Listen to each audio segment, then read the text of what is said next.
Baking soda. ஏன் சொல்லணும்னு புரியுதா? பேக்கிங் சோடா அவனுடைய கெமிக்கல் நேமு, அவனுடைய கெமிக்கல் வந்து அந்த ஃபார்முலா. ஓகேங்களா? ஸோ இங்கே என்ன கேட்குறாங்க? Compound is called baking soda. எந்த இது வந்து பேக்கிங் சோடான்னு கேட்குறாங்க. எது பேக்கிங் சோடா? Sodium bicarbonate. ஓகேங்களா? Sodium carbonate washing soda, sodium bicarbonate வந்து பேக்கிங் சோடா. ஓகேங்களா?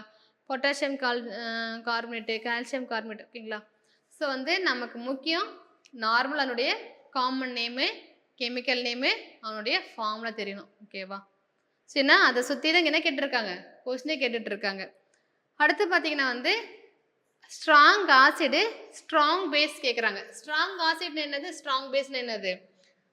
ஒரு வாட்டர் சொல்யூஷனில் ஆசிடோ பேஸை எடுத்துக்கிறோம். அப்படி கரைக்கும் போது என்ன கம்ப்ளீட்டாக அயனைஸ் ஆகி அதை ரிலீஸ், அந்த ஹைட்ரஜன் ஆசிட் இருந்தால் ஹைட்ரஜனும் பேஸ் இருந்தால் ஹைட்ராக்சைடு வந்து ரிலீஸ் பண்ணணும். அதுதான் வந்து ஸ்ட்ராங்குன்னு நம்ம பார்த்தோம்.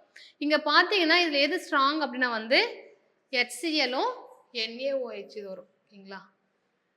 ஸோ அது வந்து ஃபார்மிக் தானே HCOHங்கிறது. ஃபார்மிக் வந்து எதில் வரும்? வீக்கில் தான் வரும். அதாவது நம்ம ஆர்கானிக் ஆசிட் பார்த்தோம் இல்லையம்மா, அசிட்டிக்கு, நம்ம அந்த டார்டாரிக்கு, இதில் ஆக்சாலிக் எல்லாமே என்ன வரும்னா வீக் ஆசிட்டில் தான் வரும், ஸ்ட்ராங் வராது.